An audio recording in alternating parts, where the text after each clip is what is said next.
नमस्कार, मैं हूं Amod Srivastava. Amazing thought, amazing message, amazing information की दिशा में आज एक कदम और आगे।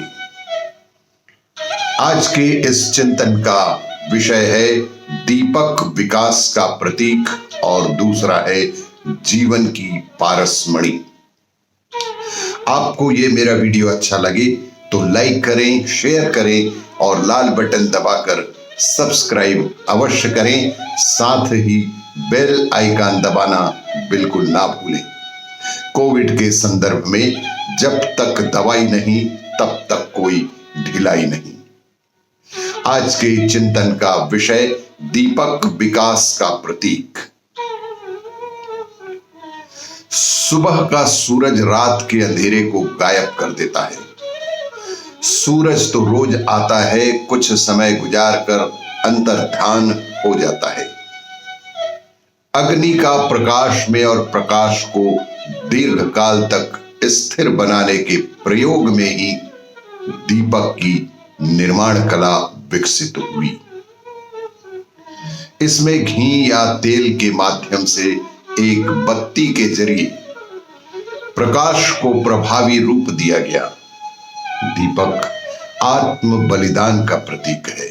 हमारे जीवन में दीपक ही एक प्रकार से आत्म बलिदान का प्रतीक है और बिना बलिदान के अंधकार तम के घटाटोप से मुक्ति बिल्कुल भी संभव नहीं है।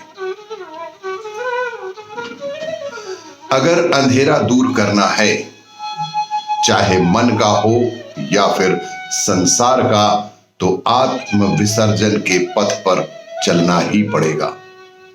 अगर अंधेरा दूर करना ही चाहते हैं हम, चाहे वह मन का अंधेरा हो या फिर संसार का, आत्म विसर्जन के पथ पर चलना बेहद आवश्यक है।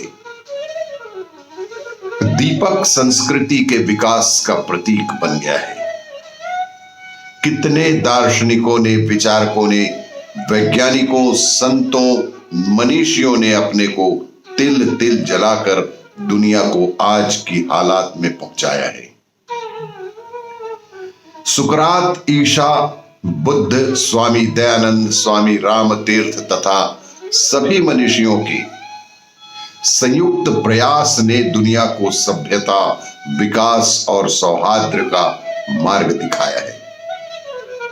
अंधेरे का दानव एक छोटे से दीपक के बलिदान से अपना पराजय स्वीकार कर लेता है। अंधेरा रूपी जो सबसे बड़ा दानव है, वह एक सबसे छोटे दीपक के बलिदान से भी अपने आप को, अपनी हार स्वीकार कर लेता है। राष्ट्र जीवन पर छा रहे अंधियारे को दूर करने के लिए हमें कुछ संकल्प करने होंगे। एक श्रेष्ठ राष्ट्र जीवन के लिए समाज चेतना सर्वोपरि तत्व है। हम जानते हैं कि हमारे महान पुरुषों ने अपने जीवन को जलते हुए दीपक के समान बनाया और वे महापुरुष तेल की अंतिम बूंद तक जले, किंतु उनके अथक प्रयासों पर आज की स्वार्थ सिद्धि ने पाला सा डाल दिया है। ये दीप यह भी बतलाते हैं कि बिना जले प्रकाश नहीं मिलेगा। इससे यही सिद्ध होता है कि दीपक ही विकास का प्रतीक है। आज के दूसरे चिंतन का विषय जीवन की पारसमणि। कि शरणागति की कमी से समर्पण पूरा नहीं होता। पारसमणि और लोहा पास पास तो हैं, परंतु बीच में रेशम का एक महीन सा कपड़ा पारसमणि पर लिपटा हुआ है। देखने में यह सुंदर लग रहा है, मोहक है, पर जब तक यह बीच से हटेगा नहीं, तब तक यह लोहे को स्पर्श नहीं कर पाएगा। लोहा सोना हो नहीं पाएगा। लोहा सोना हो सकता है, लेकिन इसके बीच की इस परत को हटानी ही होगी। ये मैं की परत हट जाए और इतना ही सोचने लग जाए कि जो है वह परमात्मा है।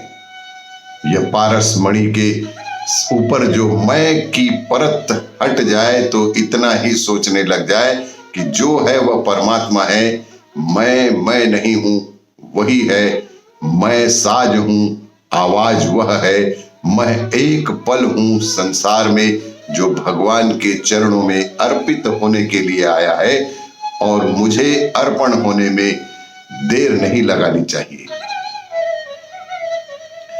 मैं वह बूंद है जिसे सागर से नदियों से मिलना है। बूंद गिरेगी सागर में तो खो नहीं जाएगी, लगेगा कि खो गई है परंतु वह खोती नहीं है, वह सागर बन जाती है। अपने आप को गिराओ भगवान की तरफ और भगवान प्राप्त कर लो। अपने स्वरूप को उसमें मिला लो और कहो कि जो तू कराए वही हो, जिधर चलाए जो कराए वही हो। जीवन को तपोवन बनाएं, घर गृहस्थी को भी तपोवन बनाएं। जीवन तपोवन में व्यक्ति अपने कष्ट मुस्कुरा कर सहता है और कहता है, अच्छा है मेरी क्षमता बढ़ी है, मैं पहले से ज्यादा मजबूत हुआ। यही जीवन में संघर्ष की उपलब्धि का कारक बनती है। गुरुपद की महत्ता असीम है और यही जीवन की पारसमणि भी है। आपको ये मेरा वीडियो अच्छा लगे तो लाइक करें, शेयर करें और सब्सक्राइब अवश्य करें। धन्यवाद।